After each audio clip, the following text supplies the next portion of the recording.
स्वामी कृपा क्रिएशन्स या यूट्यूब चॅनलमध्ये तुम्हा सर्वांचं मनपूर्वक स्वागत.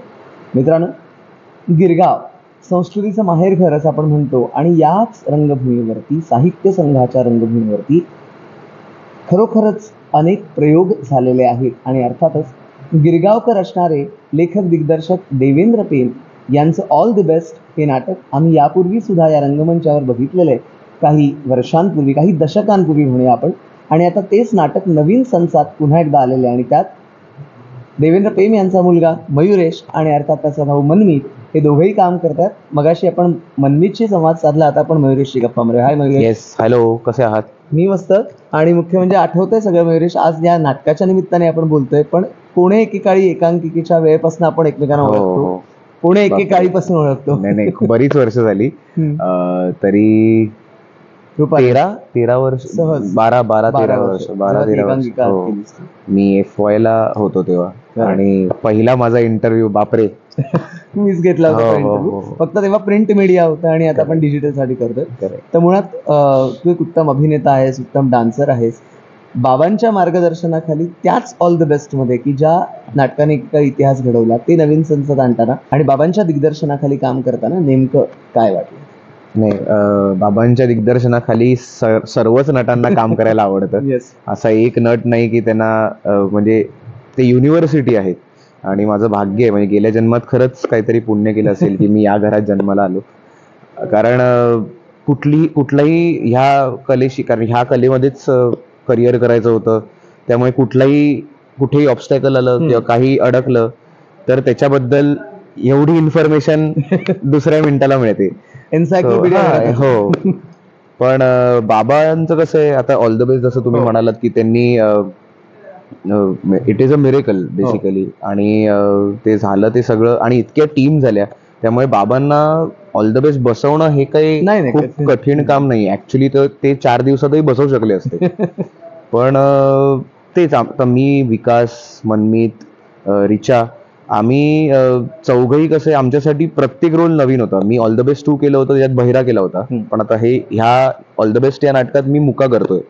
मनमीत जो मुका करायचा ऑल द बेस्ट 2 मध्ये, तो बहिरा करतोय. असे रोल स्विच केलं, कारण प्रयोग म्हटल्यानंतर काहीतरी नवीन शिकणं पण झालं पाहिजे, करून बघणं झालं पाहिजे. तर आता मी ते 550 प्रयोग झाले होते, तर 550 प्रयोग बहिरा केल्यानंतर आता काहीतरी नवीन म्हणून मुका. पण येस, हे कसं आहे, सगळी नवीन पात्र, त्याच्यात विकासचं पहिलं कॉमेडी नाटक, रिचाचं पहिलं नाटक, त्यामुळे सगळ्यांसाठीच सगळी शोधकाम प्रोसेसच होती. म्हणजे असं काही आम्हाला हे आहे तर हे करा असं आम्हाला मिळालं. हा, पण तेवढा वेळ बाबांनी दिला पण. म्हणजे जे 4 दिवसात बसवायचं त्यांच्यासाठी आहे, ते त्यांनी 2.5 महिने घेतले. म्हणजे आम्ही 2.5 महिने या नाटकाची तालीम केली. आणि तो क्लिअर होता की जोपर्यंत मला हवा तसा प्रयोग नाही होते किंवा रिहर्सल होत नाही, तोपर्यंत मी ओपनिंगची तारीखच अनाऊन्स नाही करणार. बरं. सो आम्हालाही काही प्रेशर नव्हतं की या बाबा 20 दिवसाचं नाटक उभं करायचंय किंवा रोज काही ना काहीतरी नवीन मिळायचं. बाबा असं पण नाही की, आता हे पण आहे की ह्याच्यातले सगळे विनोद ट्रायल अँड टेस्टेड आहेत. हा विनोद असा पंच केला किंवा हा विनोद असा सादर केला तर लोक टाळ्या देणार, हशा देणार, हे सगळं माहिती आहे. पण तरी आमच्या कलेने बाबांनी ते जाऊ दिलं की तुम्ही त्या कॅरेक्टर मध्ये मुरा, तुम्हाला हे कॅरेक्टर कसं प्ले करायचंय ते बघा. मग बाबा आणि आमचं जे कॅरेक्टरायझेशन आहे त्याचं काहीतरी मध्य गाठून नवीन काय मिळतंय का, हे करण्याचा प्रयत्न केला. पण हेच सांगण्याचं प्रयोजन काय की, एक माणूस एक लेवलचं काहीतरी क्रिएट केल्यानंतर कोणी सांगेल की बाबा हा, हे चांगलंच आहे, हेच करा. पण त्यातही त्यांना नवीन काहीतरी शोधायचंय, त्यातही ही वॉन्ट्स टू एक्सपेरिमेंट. आणि म्हणजे ह्याच्यापेक्षा मोठं लर्निंग अजून काय आहे की, तुम्ही एवढं क्रिएट करून ते पुसून टाकण्याची पण तुमच्याकडे ताकद आहे, आणि तेवढं कॉन्फिडन्सही आहे की ह्याच्यापेक्षा काहीतरी मी चांगलं करेन. सो हेच थिएटर शिकवतं. त्यामुळे आम्हाला, आय एम व्हेरी ग्रेटफुल. म्हणजे बाबांकडे काम करणं इज, काय म्हणू, एका पॉइंटला असं वाटतं की हा, थोडं काहीतरी आपल्याला कळायला लागतं, पण बाबांच्या खाली काम केल्यानंतर कळतं की काहीच अजून आपल्याला कळत नाही किंवा आपल्याला अजून खूप काही शिकायचंय. त्यामुळे every day with him in rehearsal hall is brain storming session.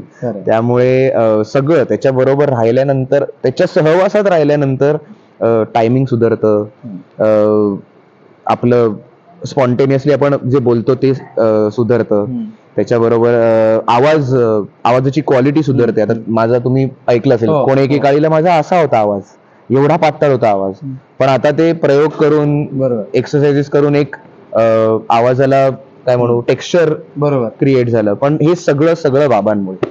So yes, he is a great man. आणि त्यांच्यासारखं 0.01% जरी मला करता आलं तरी आय एम हॅपी. मयुरेश, मुख्य म्हणजे गिरगावकर असणं हे खूप महत्वाचं, आपण म्हणतो तो ब्रँड आहे, गिरगाव हा ब्रँड आहे. आणि बाबा गिरगावातले, हो, आई गिरगावात, तुमचं घरही गिरगावात आहे. तर गिरगावातली एखादी आठवण? अरे, गिरगावातल्या आठवणी खूप आहेत. बाबांचं हे ठाम मत होतं की सगळे सण वर्षातले गिरगावात साजरे करायचे.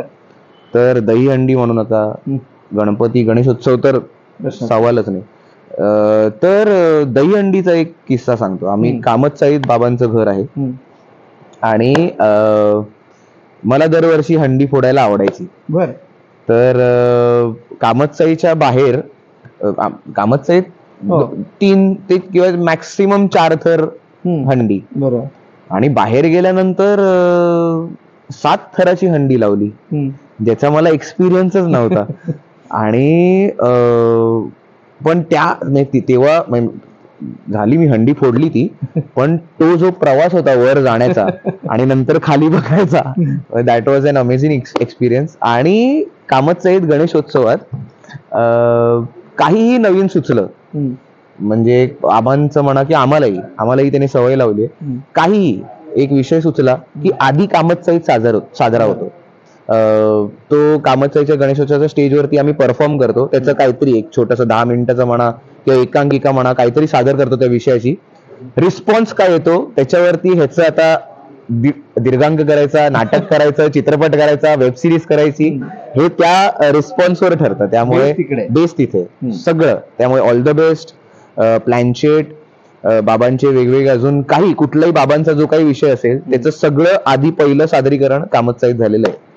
तर अशा, आणि अजूनही म्हणजे आत्ताही काही झालं असंही नाही की आता समजा काय चित्रपट आले किंवा एकांकिका झाल्या, नाटकं आली, तर थोडं नावारूपाला आल्यानंतर आधी कसं ते पण असं तिथे काहीच नाहीये. आजही तुम्ही गणेशोत्सवात कामतचाळीत आलात तर मी, मनमीत, बाबा तुम्हाला परफॉर्म करताना दिसू. त्यामुळे that is like home ground. किती चुकलं तर काय होईल, तरी लोक टाळ्या वाजवणार असतात. ती घरचीच माणसं आहेत, सगळे सांभाळून घेतात.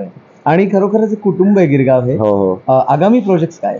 आगामी गेल्या वर्षी 2-3 चित्रपट मी शूट केलेत. आता ते बघू, कारण लॉकडाऊनमुळे बरेच चित्रपट अडकून राहिले होते, तर त्यांना आधी प्राधान्य दिलं पाहिजे रिलीजसाठी. सो जसे डेट्स ठरतील तसं तुम्हाला कळेलच. पण येस, आत्ता सध्या तरी या नाटकावर माझा फोकस आहे, कारण 15 वर्षानंतर आम्ही हे नाटक करतोय. हे जितक्यात जास्तीत जास्त युथ पर्यंत किंवा नवीन पिढीला माहीतच नाही ऑल द बेस्ट आहे, फक्त ऐकून आहे. त्यामुळे त्यांच्यासाठी जितके जास्तीत जास्त प्रयोग करून हे नाटक त्यांच्यापर्यंत पोहोचवण्याचा आमचा मानस आहे. आणि महत्वाचं म्हणजे आता मार्च एप्रिल परीक्षा संपल्यानंतर एप्रिल मे हा खूप चांगला सीझन असा समजला जातो. खूप येऊ शकतात. येस. तर त्याची सुरुवात आम्ही परीक्षेच्या आधीपासूनच केलेली आहे. 16 तारखेपासून म्हणजे कालपासून 26 तारखेपर्यंत या 11 दिवसात आमचे 10 प्रयोग आहेत. म्हणजे जर परीक्षेच्या काळात आम्ही 10 प्रयोग लावू शकतो, तर सुट्टीच्या काळात विचार करा किती प्रयोग असणार आहेत. त्यामुळे जवळच्या नाट्यगृहात आवर्जून जाऊन ऑल द बेस्ट हे नाटक बघा. माझी खात्री आहे की तुम्ही खूप हसून बाहेर पडणार आणि तुमचं 3 तासानंतर सगळं स्ट्रेस आणि सगळं टेन्शन गेलेलं असणार. खरं आहे, मयुरेश म्हणाल ते अगदी खरं आहे. तेव्हा विद्यार्थ्यांना आपण सांगूच यात की आता 10वी-12वीच्या परीक्षा संपतील, काहींच्या संपलेल्या असतील, कॉलेजमधल्यांच्या संपतील. नक्की परीक्षा संपल्या अगदी टेन्शन फ्री असालच तुम्ही, पण जवळच्या नाट्यगृहात जाऊन ऑल द बेस्टचा प्रयोग बघा आणि त्याच्या प्रतिक्रिया नक्कीच द्या. आमचा हा व्हिडिओ कसा वाटला हे आम्हाला कॉमेंट बॉक्समध्ये कळवा. आमच्या चॅनलला सबस्क्राईब करा, व्हिडिओला लाईक करा, शेअर करा आणि अर्थातच पुढच्या व्हिडिओत काहीतरी नवीन घेऊन भेटू. आपण मयुरेशला शुभेच्छा देऊया. ऑल द बेस्ट म्हणूया. Thank you so much.